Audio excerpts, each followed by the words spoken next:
അങ്ങനെ കാണുന്നില്ല. ഞാൻ ചോദിക്കട്ടെ, സ്ത്രീകളുമായിട്ടുള്ള ബന്ധങ്ങൾ, സ്ത്രീകൾക്ക് പുരുഷന്മാരോടുള്ള ബന്ധങ്ങളെല്ലാം ഈ ലോകത്തിൽ ഇഷ്ടംപോലെ നടന്നുകൊണ്ടിരിക്കുന്ന കാര്യങ്ങളാണ്. അതിപ്പോൾ സിനിമയിൽ മാത്രമല്ലല്ലോ, നമ്മളിപ്പോൾ ഏതൊരു ഫീൽഡ്, നമ്മളല്ലാതെ വീട്ടിലിരിക്കുന്ന വ്യക്തി ജീവിതത്തിൽ ഓരോ കുടുംബിനികളായിട്ടിരിക്കുന്നവരുടെ ലൈഫിൽ നോക്കിയാൽ പോലും എല്ലായിടത്തും അത് വളരെയധികം കോമൺ ആണ്. സിനിമയിലെ കാര്യം അത് ജനങ്ങൾ അറിയുന്നു എന്നുള്ളത് മാത്രമാണ് അവിടുത്തെ ഒരു യാഥാർത്ഥ്യം. അതാണ്. പിന്നെ അത് അറിയുന്നതാണോ എന്ന് ചോദിച്ചാൽ അല്ല, അറിയിക്കുന്നതാണ്. ഒരു സർട്ടൺ സിറ്റുവേഷൻ വരുമ്പോൾ അവർ ഭയങ്കര ഇഷ്ടത്തിലിരുന്ന രണ്ടുപേര്, ഒരുപക്ഷെ ഒരു 1.5 2 years ഉള്ള ഒരു ബന്ധമായിരിക്കാം.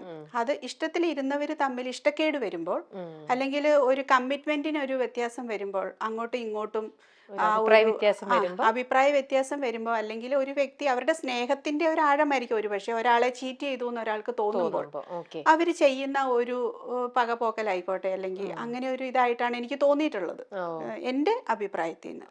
അപ്പൊ അത് അങ്ങനെ ചെയ്യുന്നത് കൊണ്ട് ഗുണം ഉണ്ടാവുന്നുണ്ടോന്ന് ചോദിച്ചാൽ ഇല്ല. അത് സ്ത്രീകള് പെൺകുട്ടികളോടൊക്കെ എനിക്ക് പറയാനുള്ളത്, നമ്മൾ ഓരോ ബന്ധത്തിൽ പോകുമ്പോൾ അത് എങ്ങനെ എത്രത്തോളം നമ്മൾ അതിനെ സീരിയസ് ആയിട്ട് കൊണ്ടുപോകുന്നു, അതിനകത്തുനിന്ന് ഒരു തകർച്ച ഉണ്ടായാൽ അതിനെ ഓവർകം ചെയ്യാനുള്ള ഒരു മെന്റൽ കപ്പാസിറ്റി കൂടെ ഉണ്ടായിട്ട് വേണം ഇതിലേക്കൊക്കെ പോകാന്. അല്ലാതെ ഒരിക്കലും വിചാരിക്കല് നമ്മൾ ഒരു വ്യക്തി നമ്മൾ മരിക്കുന്നിടം വരെ ഉണ്ടാവും, ഒരു അഭിപ്രായ വ്യത്യാസം ഇല്ലാണ്ട് കമ്മിറ്റ്മെന്റിന് ഒരു കേടുപാട് സംഭവിക്കാതെ പോകുമെന്ന് വിചാരിച്ചിട്ട് ഒരു ബന്ധത്തിലും പോകരുത്. പിന്നെ ഒരു കാര്യസാധ്യത്തിന് വേണ്ടിയിട്ടും ഒരു ബന്ധത്തിലേക്ക് പോകരുത്.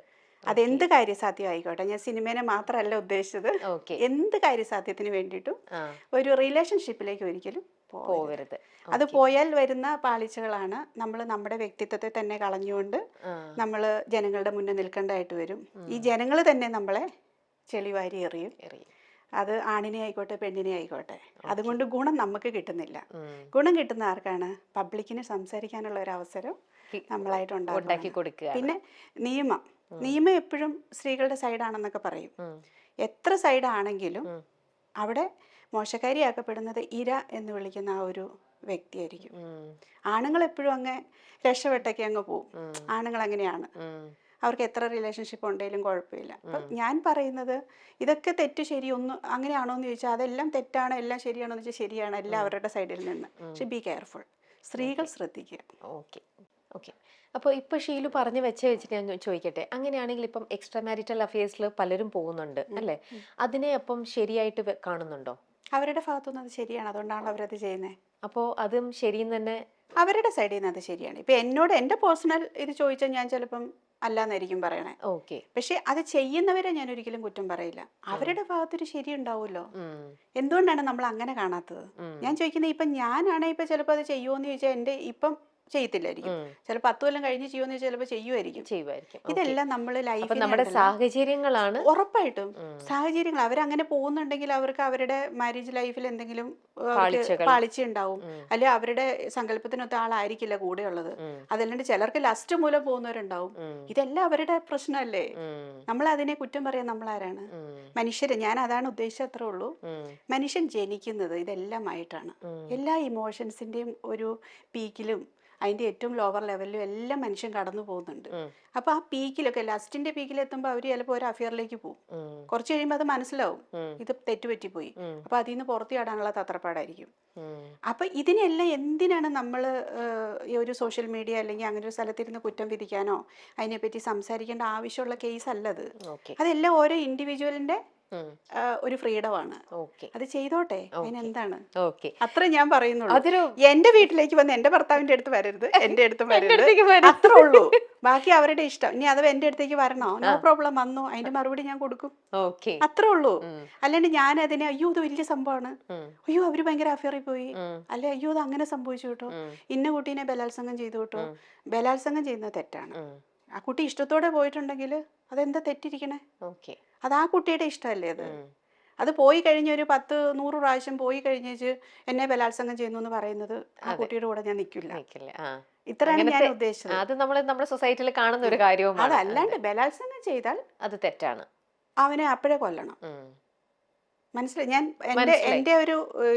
ഞാൻ എന്റെ തിങ്കിങ് എന്താന്ന് മനസ്സിലായി. ഒരു കുട്ടീനെ, എസ്പെഷ്യലി കൊച്ചുകുട്ടികളോട് ചെയ്യുന്നത്, മുതിർന്നവരെ ബലാത്സംഗം, ഇപ്പൊ പ്രായമായ സ്ത്രീകളെ ബലാത്സംഗം വീട്ടിൽ കയറി ചെയ്യുന്നുണ്ട്, 70 വയസ്സായ അമ്മമാരെ. അവരെയൊക്കെ പിന്നെ നിയമം 6 മാസത്തിനുള്ളിൽ തന്നെ നടപടിയെടുത്ത് അതിന്റെ ഏറ്റവും കടുത്ത ശിക്ഷ തന്നെ കൊടുക്കണമെന്നേ ഞാൻ പറയുള്ളൂ. അതല്ലാതെ മ്യൂച്വൽ അണ്ടർസ്റ്റാൻഡിങ്ങിൽ അഫെയർ വെക്കുവോ, അവര് കറങ്ങാൻ പോവോ, അവര് ഹോട്ടലിൽ താമസിക്കുവോ, ഇതെല്ലാം അവരവരുടെ ഇഷ്ടമാണ്. അതിനകത്ത് നമ്മളാരും ഒന്നും പറയേണ്ട ആവശ്യമില്ല. Let them suffer, let them enjoy. അത്രേ ഉള്ളൂ. മനസ്സിലായി ഞാൻ പറഞ്ഞേ? വളരെ ക്ലിയർ ആയിട്ട് മനസ്സിലായി. വളരെ ക്ലാരിറ്റിയോട് കൂടി തന്നെയാണ് ഷീല നമ്മുടെ അടുത്ത് പറഞ്ഞിരിക്കണ ഒരു കാര്യം. ഇനി നമുക്ക് നമ്മുടെ ചിത്രത്തിലേക്ക് വരാം. ഒരു കാലത്ത് റഹ്മാൻ എന്ന് പറഞ്ഞ ഒരു ആക്ടർ, അത് സ്ത്രീകൾക്കാണെങ്കിലും പുരുഷന്മാർക്കാണെങ്കിലും എല്ലാവർക്കും ഇഷ്ടമുള്ള ഒരു അങ്ങനെ ഒരു ഇതില്ല. ലേഡീസ് ആണെങ്കിൽ വേറൊരു രീതിയിലാണ് റഹ്മാൻ എന്ന് പറയുമ്പോഴത്തേക്ക് അവരുടെ ഒരു സ്റ്റാറിനോടുള്ള ഒരു അട്രാക്ഷൻ. ബോയ്സിനാണെങ്കിലും അവന്റെ ആ ഒരു സ്റ്റൈൽ, അതേപോലെ ഒരു സ്റ്റൈൽ വെക്കണം, അങ്ങനെ എല്ലാവരും അഡ്മയർ ചെയ്തിരുന്ന ഒരു ആക്ടർ ആയിരുന്നു റഹ്മാനിക്ക. ഇന്നിപ്പോ പിന്നീട് തിരിച്ചു വന്ന് പല പല ക്യാരക്ടർ റോളുകളിലൂടെ ട്രാവൽ ചെയ്യുമ്പോഴും അദ്ദേഹത്തിന്റെ ഒരു ആക്ടിങ്ങും ആ ഒരു ഒരു ശരിക്കും നല്ലൊരു, നമുക്ക് എന്താ പറയാ, സ്ക്രീനിൽ കാണുമ്പോഴും അല്ലാതെ നമുക്ക് എല്ലാവർക്കും ഇഷ്ടം തോന്നുന്ന ഒരാൾ തന്നെയാണ്. ഷീലുവിന്റെയും കോളേജ് ടൈമിലൊക്കെ റഹ്മാൻ എന്ന് പറയുമ്പോൾ നമ്മുടെ ആ ഒരു തരംഗം, ആ ഒരു സമയമായിരുന്നല്ലോ. അപ്പൊ ഇന്നിപ്പോ നേരിട്ട് കാണുന്നു, അദ്ദേഹത്തിന്റെ കൂടെ വർക്ക് ചെയ്യണു, ആ ഒരു എക്സ്പീരിയൻസ്. അത് സത്യത്തിൽ എനിക്ക് ഭയങ്കര സർപ്രൈസ് ആയിരുന്നു. എനിക്ക് അങ്ങനെ വർക്ക് ചെയ്യാൻ പറ്റി. ഞാൻ അദ്ദേഹത്തിന്റെ ഹീറോയിനായിട്ടാണ് ഇതിൽ അഭിനയിക്കണേ. അപ്പോൾ അത് എന്നെ സംബന്ധിച്ചൊരു ഭയങ്കര ഒരു എന്താ പറയാ, ഡ്രീം കം ട്രൂ എന്നൊക്കെ പറഞ്ഞ പോലെ അദ്ദേഹത്തെ നേരി കാണാൻ പറ്റിയതും അങ്ങനെയൊക്കെ. പക്ഷെ അദ്ദേഹം ആക്ച്വലി മലയാളത്തിൽ ഒരുപാട് പ്രോജക്ട്സ് ചെയ്യുന്നില്ല. അപ്പം അദ്ദേഹം ഭയങ്കര ചൂസി ആയിട്ട് ഒരുപാട് കഥകളൊക്കെ കേട്ടിട്ട് അങ്ങനെയാണ് അദ്ദേഹം ചെയ്യുന്നുള്ളൂ. അദ്ദേഹം കൂടുതൽ തമിഴ് ആൻഡ് തെലുഗു കോൺസെൻട്രേറ്റ് ചെയ്താണ് ചെയ്തുകൊണ്ടിരിക്കുന്നത്. അപ്പോൾ അദ്ദേഹം ഈ ഒരു സിനിമ ചെയ്യാം എന്ന് തീരുമാനിക്കുന്നതും ഇതിലെ നമ്മുടെ ഒരു പ്രോജക്റ്റിലേക്ക് വരുന്നതൊക്കെ ഭയങ്കര സന്തോഷത്തോടു കൂടിയാണ് അദ്ദേഹത്തെ ഞങ്ങൾ വെൽക്കം ചെയ്തതും. അദ്ദേഹം ആദ്യം ഇതിലേക്ക് ജോയിൻ ചെയ്യാൻ അദ്ദേഹം ഭയങ്കര ചൂസി ആയിട്ട് സെലക്ട് ചെയ്യുന്നത്. അങ്ങനെയാണ് എനിക്ക് അങ്ങനെ തോന്നിയത്, അദ്ദേഹത്തിന്റെ സംസാരത്തിൽ നിന്നും പെരുമാറ്റത്തിൽ നിന്നും ഒക്കെ. പക്ഷെ 2 ദിവസം അദ്ദേഹം കുറച്ച് കൺഫ്യൂസ്ഡ് ആയിരുന്നു സെറ്റിലൊക്കെ വന്നു. അല്ല, വേണോ വേണ്ടയോ എന്നല്ല, എല്ലാവരും ഒക്കെ ആയിട്ടൊന്ന് മിങ്കിളേര് കുറച്ചൊരു സ്റ്റാർട്ടിങ് ട്രബിൾ ഉണ്ടായിരുന്നു. പക്ഷേ 2 ദിവസം കഴിഞ്ഞപ്പോൾ അദ്ദേഹം, സത്യം പറഞ്ഞു കഴിഞ്ഞാൽ നമ്മൾ പറയില്ലേ, ഊട്ടി ഇംഗ്ലീഷ് മീഡിയത്തിലൊക്കെ പഠിച്ച കുട്ടികൾ വന്നിട്ട് നമ്മുടെ ഇവിടുത്തെ ലോക്കൽ ഗവൺമെന്റ് സ്കൂളിൽ പഠിച്ച എങ്ങനെയാവും, അതേപോലെ അദ്ദേഹമായി മാറി. അദ്ദേഹം ഒരു ഊട്ടിന്ന് ഒരു ഇംഗ്ലീഷ് മീഡിയത്തിൽ നിന്ന് വന്ന് ഇവിടെ വന്ന് നിന്നിട്ട് പെട്ടെന്ന് ലോക്കൽ സ്കൂളായി മാറുന്ന പെട്ടെന്ന് തന്നെ അദ്ദേഹം ബാഡ് ബോയ് ആയി മാറി. ഭയങ്കര ഗുഡ് ബോയ് ആയിട്ടാ വന്നത്. 2 കൊണ്ട് അദ്ദേഹത്തിന് ഞങ്ങള് ബാഡ് ബോയ് ആയി മാറി. അതിൽ മെയിൻ പങ്ക് വഹിച്ചത് എനിക്ക് തോന്നുന്നു ബിബിൻ ജോർജ് ആണ്.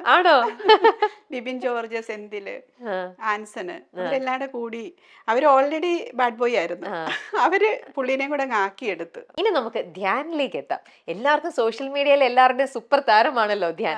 സോഷ്യൽ മീഡിയയിൽ മാത്രമല്ല, എല്ലാവർക്കും ഇഷ്ടമാണ് ധ്യാന്റെ വിശേഷങ്ങൾ കേൾക്കാൻ. നിരവധി ചിത്രങ്ങളിലെ ചെറുതും വലുതുമായ കഥാപാത്രങ്ങളാൽ നമുക്ക് എല്ലാവർക്കും സുപരിചിതയായ താരമാണ് നടി ഷീലു എബ്രഹാം. ഒരു നടി എന്നതിലുപരി ഒരു നിർമ്മാതാവ് കൂടിയാണ്, ഒരു ബിസിനസ്സുകാരി കൂടിയൊക്കെയാണ് ഷീലു. പലപ്പോഴും തന്റെ ജീവിതത്തെക്കുറിച്ച് തുറന്ന് സംസാരിക്കുന്നയാളാണ് നടി ഷീലു. ഇന്ന് ബിസിനസ് രംഗത്തേക്കും ഷീലു കടന്നു വന്നിരിക്കുന്നു. ബിസിനസ്സുകാരനായ ഭർത്താവിന്റെ വലിയ പിന്തുണ ഷീലുവിനുണ്ട്. ഇതേക്കുറിച്ച് പുതിയ അഭിമുഖത്തിൽ ഷീലു വ്യക്തമാക്കിയിട്ടുമുണ്ട്. ഭർത്താവിൽ നിന്ന് പഠിച്ച പാഠങ്ങൾ ഷീലു പങ്കുവച്ചു. ഞാനൊരു ബിസിനസ്സുകാരിയായി വരുന്നതേ ഉള്ളൂ. ഭർത്താവ് ബിസിനസ് ചെയ്യുന്നത് കണ്ടുള്ള പരിചയമുണ്ട്. പുള്ളി അത്യാവശ്യം നല്ലൊരു ബിസിനസ്സുകാരനാണ്. മറ്റാരിലും കണ്ടിട്ടില്ലാത്ത തരത്തിൽ വളരെ കെയർഫുൾ ആണ് അദ്ദേഹം. 50 ലക്ഷം കയ്യിലുണ്ടെങ്കിൽ 40 ലക്ഷം സൈഡിൽ വെച്ച് ബാക്കി 10 ലക്ഷമേ പുള്ളി ഉപയോഗിക്കൂ. ബേസ് സ്ട്രോങ് ആക്കി വെക്കും. ഞങ്ങൾ ഇത്രയും സിനിമകൾ ചെയ്തു. അവസാനം ചെയ്ത 2 സിനിമകളും ഫ്ലോപ്പാണ്. ആ 2 സിനിമകളിലൂടെ ഞങ്ങൾക്ക് നഷ്ടപ്പെട്ടത് 12.5 കോടി രൂപയാണ്. പക്ഷേ അത് ഞങ്ങളുടെ ബിസിനസ്സിനെയോ ഫാമിലിയെയോ ഞങ്ങളുടെ സാമ്പത്തിക സ്ഥിതിയോ ബാധിച്ചിട്ടില്ല. ഒരു സൈഡിൽ പുള്ളി ഉണ്ടാക്കി വെച്ച സ്ട്രോങ് ആയ ബേസ് ആണത്. പക്ഷേ 12.5 കോടി പോയതിൽ അദ്ദേഹത്തിന് വിഷമമുണ്ട്. പക്ഷേ സിനിമ ചെയ്യുമ്പോൾ ആ ബേസിൽ തൊട്ടുള്ള പൈസയല്ല ഉപയോഗിക്കുന്നത്. ആരോടും കടമേടിച്ചല്ല ഒന്നും ചെയ്യുന്നത്. അത് പുള്ളിക്കാരന്റെ സ്ട്രാറ്റജിയാണ്. ഒരിക്കലും ഒരിടത്തു നിന്നും 5 പൈസ വാങ്ങുന്നത് ഞാൻ കണ്ടിട്ടില്ല. 15 സിനിമകൾ ചെയ്തതിൽ 13ലും വലിയ നഷ്ടമില്ല. പക്ഷേ സിനിമയിൽ നിന്നൊന്നും ഉണ്ടാക്കിയിട്ടില്ല. സിനിമയിൽ നിന്ന് സാമ്പത്തിക സ്ഥിതി ഉണ്ടാക്കാം എന്ന് പ്രതീക്ഷിച്ചാൽ 500 പ്രൊഡ്യൂസേഴ്സിൽ 10 പേർക്കൊക്കെ അത് ഉണ്ടായിട്ടുള്ളൂ. കൊറോണ സമയത്ത് ഞങ്ങളുടെ 6 ഹോട്ടലുകൾ പൂട്ടേണ്ടി വന്നു. ബോംബെയിലുള്ള ബിസിനസ് പൂർണ്ണമായും നിർത്തി. ആകെ ഉണ്ടായിരുന്ന വരുമാനം ബിൽഡിങ്ങുകളിൽ നിന്നുള്ള വാടകകളായിരുന്നു. വാടകയ്ക്കെടുത്ത കമ്പനികൾ വീണപ്പോൾ വാടക പോലും കിട്ടാതായി. അപ്പോഴും ഞങ്ങളുടെ 450 സ്റ്റാഫുകൾക്കും കൃത്യമായി ശമ്പളം കൊടുത്തുകൊണ്ടിരുന്നു. 1 വർഷം കഴിഞ്ഞപ്പോൾ ഇത്ര ശതമാനം കട്ട് ചെയ്ത് കൊടുക്കാമെന്ന് എനിക്ക് തോന്നി. ഭർത്താവ് ഉണ്ടാക്കി വെച്ച ബേസ് ആണ് അന്നും ഞങ്ങളെ നിലനിർത്തിയത്. ഫിക്സഡ് ഡെപ്പോസിറ്റ് പൊട്ടിച്ച് ഞങ്ങൾ ശമ്പളം കൊടുത്തുകൊണ്ടിരിക്കുകയായിരുന്നുവെന്നും ഷീലു എബ്രഹാം പറയുന്നുണ്ട്. ഷീലു അഭിനയിച്ച മിക്ക സിനിമകളുടെ നിർമ്മാതാവ് ഷീലുവിന്റെ ഭർത്താവാണ്. ഇതിന്റെ പേരിൽ ചിലപ്പോഴൊക്കെ ട്രോളുകളും ഷീലുവിന് നേരിടേണ്ടി വന്നിട്ടുണ്ട്. 15 സിനിമകളാണ് ഇരുവരും ഇതുവരെ നിർമ്മിച്ചിട്ടുള്ളത്. സിനിമയിൽ എനിക്ക് ആരെയും കണ്ടു പഠിക്കാനില്ല. ഒരു മനുഷ്യന്റെ സൗന്ദര്യമല്ല പ്രധാനമെന്ന ഷീലു പറയുന്നു. അവരെങ്ങനെ നമ്മളോട് പെരുമാറുന്നു എന്നതാണ്. ഒരു ഗ്ലാസ് വെള്ളം കൊടുക്കുമ്പോൾ എങ്ങനെ റെസ്പോണ്ട് ചെയ്യുന്നു എന്ന് ഒരു ഗ്ലാസ് വെള്ളം കൊടുക്കുമ്പോൾ പോലും നമുക്ക് ഫീൽ ചെയ്യും. റിയാക്ഷൻസ് ആണ്. ചെറിയ കാര്യങ്ങളിൽ നിന്ന് പോലും നമുക്കൊരു വ്യക്തിയോട് ഇഷ്ടവും വെറുപ്പും തോന്നാം. അല്ലാതെ അവർ സ്ക്രീനിൽ അഭിനയിച്ചു മറിയുന്നത് കണ്ടിട്ടോ അവരുടെ സൗന്ദര്യം കണ്ടിട്ടോ അവരുപയോഗിക്കുന്ന ആഭരണം കണ്ടിട്ടോ അല്ല ഞാനൊരു വ്യക്തിയെ ഇഷ്ടപ്പെടുന്നത്. എല്ലാവരും മനുഷ്യരാണ്. ഒരാളെ കണ്ടുപഠിക്കാൻ പറഞ്ഞാൽ ഞാൻ പറയുക KR നാരായണനെയാണ്. സിനിമയിലുള്ള ആരെയും എനിക്ക് അങ്ങനെ തോന്നിയിട്ടില്ല. അവരെല്ലാം മനുഷ്യന്മാരാണ്. ഗ്ലാമർ ലോകത്തിലുള്ള അവർ ഗ്ലാമർ രീതിയിൽ പെരുമാറുന്നു. ആരെയും പുകഴ്ത്തി പറയാനും ഇകഴ്ത്തി പറയാനും ഞാനില്ല. അവരും മനുഷ്യരാണ്. സിനിമയിൽ എന്നെക്കുറിച്ച് മോശമേ പറഞ്ഞിട്ടുള്ളൂ. പക്ഷേ സാരി ബിസിനസ്സിൽ നല്ലത് പറയുന്നു. ഇന്ന് നല്ലത് പറഞ്ഞവർ നാളെ ചീത്ത പറയും. ഒന്നും ശാശ്വതമല്ല. അത് സുഹൃത്തുക്കളായാലും ബന്ധങ്ങളായാലും സിനിമയായാലും എന്നാണ് ഷീലു പറയുന്നത്. ഞാൻ നിർമ്മാതാവാണെന്നറിയാതെ എന്നെ സിനിമയിൽ കണ്ടിഷ്ടപ്പെട്ട ജനങ്ങളുണ്ട്. പക്ഷേ സിനിമാ രംഗത്ത് ജനങ്ങളില്ല. അവിടെ സിനിമ മേക്കേഴ്സിന്റെ ആണ്. ആരെ നടിയാക്കണമെന്ന് അവരാണ് തീരുമാനിക്കുന്നത്. അല്ലെങ്കിൽ ഞാൻ അഭിനയിച്ച പടം വലിയ ഹിറ്റായാൽ എന്നെ ആവശ്യമായി വരും. അല്ലെങ്കിൽ മേക്കേഴ്സിന് എന്നെ ആവശ്യമില്ലല്ലോ. ഞാൻ അവർക്ക് പ്രിവിലേജ് ഉള്ള നടിയാണ്. നല്ല നടിയെന്ന് പേര് വേണമെങ്കിൽ ഞാൻ പുറത്തു നിന്ന് വരുന്ന അവസരങ്ങൾ വേണം. ഹിറ്റാകുന്ന സിനിമകളുടെ ഭാഗമാകാൻ പറ്റണം. അതിന് വിളിക്കുന്നത് മേക്കേഴ്സ് ആണ്. ഹിറ്റ് സിനിമ മാത്രം പോരാ, നമ്മളൊരു നടി മാത്രമായിരിക്കണം. അപ്പോഴേ അവർ സ്പേസ് തരൂ എന്നും താരം പറയുന്നു.